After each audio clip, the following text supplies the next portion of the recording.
আর বলে যে সমস্ত কিছু পরিষ্কার হয়ে গেছে স্টাডি রুমে। সুমিং বলে হ্যাঁ। শাওলাং তখন বলে এইটাও সাথে করে নিয়ে যাও। দেখা যায় ওটা আসলে একটা ওষুধ, যাতে এই ওষুধটা সুমিং নিজের ব্যথা লাগা জায়গায় লাগাতে পারে।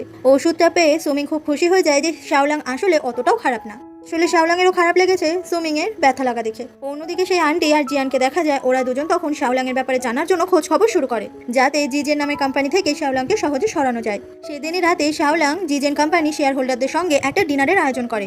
সেখানে কাজের লোকের মতোই সুমিং ছিল সমস্ত খাবার সার্ভ করে দেওয়ার জন্য। সুমিং এর খুব খারাপ লাগে যে মালিকের মেয়ে ছিল সে এখন কাজের লোক হয়ে গেছে।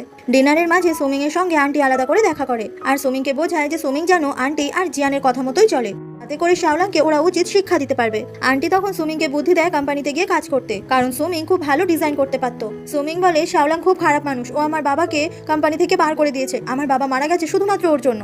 আন্টি বলে তুমি সবকিছু ফিরে পাবে, তাহলে চলো আমরা একসঙ্গে কাজ করি। সুমিং এটাতে রাজি হয়ে যায়। ফ্ল্যাশব্যাকে দেখা যায় ঠিক এই জায়গাটা থেকেই শাওলাং এর মাকে ধাক্কা দিয়ে ফেলে দিয়েছিল এই আন্টি।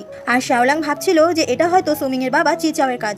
এদিকে ওদের দুজনকে কথা বলতে দেখে নেয় শাওলাং, তবে কি কথা বলে সেটা শুনতে পায় না। সুমিং এরপর জিয়ানের কাছে আসে আর বলে আমি ডিজাইন ডিপার্টমেন্টে জয়েন হতে চাই। জিয়ান বলে তুমি নিশ্চয়ই সেটা করতে পারবে। কথাটা বলে জিয়ান তখন সুমিং এর কাঁধে হাত রাখলে তখনই শাওলাং ওখানে চলে আসে। শাওলাং বলে আমার বাড়ির কাজের মেয়ের সঙ্গে এসব না করাই ভালো। তোমাকে আমি বলেছিলাম না আমি যা যা বলবো সেই কথা তোমাকে মেনে চলতে হবে। শাওলাং সুমিংকে ঘরের ভেতরে টানতে টানতে নিয়ে আসে। শাওলাং বলে তুমি দেখতে পাচ্ছিলে না ও তোমার শরীর টাচ করছিল? তোমার নিজের কোনো আত্মসম্মান নেই? অন্যেরা ছুলে সেটা তো চুপচাপ মেনে নাও, আর আমি ছুলে এরকম ছটফট করো কেন? সুমিং বলে আর এখন তুমি আমাকে হ্যারাস করছো। শাওলাং বলে আর এটা তুমি ডিজার্ভ করো, তুমি আমার বাড়ির কাজের লোক, এটা ভুলে যেও না। কথাটা বলে শাওলাং ওখান থেকে চলে যায়। পরের দিন সকাল হয়ে গেলে সুমিং চলে আসে কোম্পানিতে ডিজাইন ডিপার্টমেন্টে জয়েন হবে বলে, কিন্তু একটা মেয়ে বলে সেটার আগে শাওলাং এর সঙ্গে সুমিংকে কথা বলতে হবে।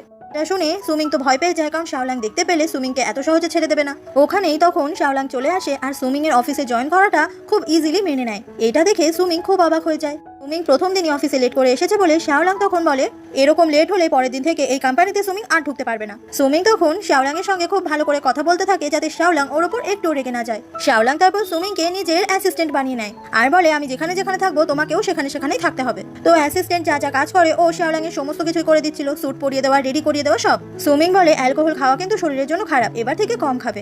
কিন্তু সেদিন অনেক মাতাল হয়েই শাওলাং বাড়িতে ফেরে। তখনই শাওলাং এর মনে পড়ে যায় সুমিং এর সঙ্গে কাটানো ছোটবেলার সেই মুহূর্তগুলোর কথা। সুমিং শাওলাং এর অনেক ভালো বন্ধু ছিল, ওরা একসঙ্গে অনেক খেলা করতো, অনেক গল্প করতো, আর সেই জন্যই সুমিং এর প্রতি একটা সফট কর্নার রয়ে গেছে শাওলাং এর। কিছুক্ষণ পর সুমিং যখন ওর রুমে চলে আসে ঘুমাবে বলে, তখনই বিছানায় দেখতে পায় যে ওখানে শাওলাং শুয়ে আছে। এটা দেখে সুমিং তো একদম অবাক হয়ে যায় আর ভয় পেয়ে যায়। শাওলাংকে বারবার করে ডাকে আর এখান থেকে বেরিয়ে যেতে বলে। শাওলাং তখন উঠে বলে যে সুমিং এটা কিন্তু আমার ঘর। সুমিং তখন জোর দিয়ে বলে এটা আমার ঘর। শাওলাং তখন চারিদিকটা দেখে যেটা সত্যি সত্যি সুমিং এর ঘর। আসলে মাতাল হওয়ার চক্করে ও নিজের ছোটবেলাতে ফিরে গিয়েছিল, আর ছোটবেলা